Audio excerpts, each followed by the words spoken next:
All right, everyone. Imagine why fore-shafts were created in the beginning. Now, of course, this is just a little bit too thin to fit inside my fore-shaft piece, fore-shaft spear handle, basically. So, but anywho, so what you would do is you would put it inside, and it would go all the way down, of course, blah blah. But this is just for show. It's nice and snug. It's not gonna fall off when you're moving around and stuff. It doesn't come out. Okay. Now let's just imagine that this cup, which has got 5 cups inside of it, all right, is what you're attacking. Okay. This is what happens there. So your arrow sticks inside. This guy is going to be moving around. This is going to be wobbling, tearing organs, tendons, arteries, capillaries, veins, just basically everything this guy's got. And to get it out, I mean, you're really gonna have to do even more damage to pull it out. So the foreshaft was a big pinnacle in technology because beforehand they just had the spear and they'd have to leave it and they'd have to carry multiple spears, or they could only get it in so far and pull it out. And they knew this. They could only get it in so far and pull it out. If they went in too far, they couldn't pull it out of the animal and they had to run away until it died. Or they had to beat it with a stick or a rock or something, or another weapon, or so have you. So some genius came up with the idea, well, why don't we drill out the center of a very long piece and make a spear like this, um, and why don't we just attack the enemy and then leave our spear there? That way we can reload and do it again and again and again and again and again.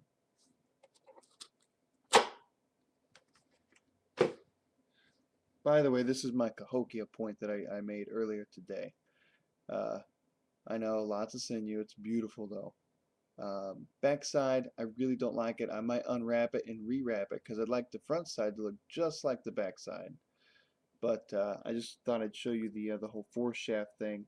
I had a question. Someone inboxed me that question. Why would they do that? That just seems illogical to carry around an object that you don't need. You needed this. Imagine their bows. Okay, back in the day, their bows were only 30, 40, maybe if you were lucky, 50-pound bows. Um, this wouldn't probably pierce through a frickin' rabbit, okay, at 20 yards, let alone the whole arrow, okay?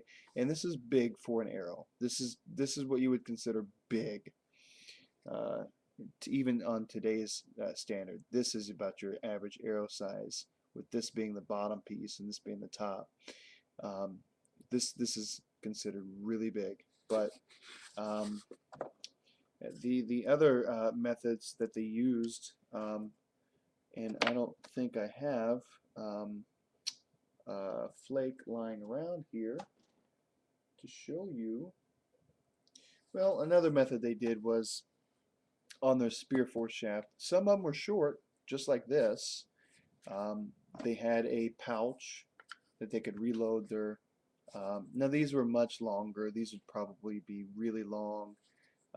Some were short, some were medium sized, some were really long, just depending on what type of point was on the handle, depending on what type of game they were going after, or what they thought they were hunting, etc. And then also dependent on how long their handle was. And a lot of times you would also see that this itself, if this was a shorter version, this itself would have a weapon up at the top or at the bottom, somewhere around this thing would have a weapon, maybe the sides. They would cut a hole in here and stick like a knife blade inside that little hole right there. So when they lost their spear, now they have a hatchet. And they kept coming up with these new ingenuities. Um, until finally, someone came along and said, "Hey, look at this gun." But um, but that's usually why the spear fore-shafts were used. And when they were hunting really, really big game in really big numbers, really big groups of numbers, they would use um, a lot longer piece than this and a lot longer foreshaft than this. For the smaller game, the stuff they could catch, they might bring one of these. For a bear, they might bring something a little bit bigger than this. But you got to remember, these guys were hunting like mammoths and bison and just a lot of nasty things out there. They were really big, so if you even got that through, you were doing good. You pull that out and put about 15 more of those puppies in. This guy is running around trying to get away from you. As he's running, he's tearing through. It's digging in. Of course, it might come out, maybe, but you've got 10, 15 things at least stuck in you. You're dead. It's just it's not going to be pretty for you. But and the Cahokia point was a very good point to use on that, because they really like to use like Daltons and Clovis and Folsom points, things like that. But the Cahokia point was used for smaller game. Um, but I thought I'd make a little video about my point that I made today, which was really cool. It was a little nifty little project I made, and oh, the answer about the fore-shafts.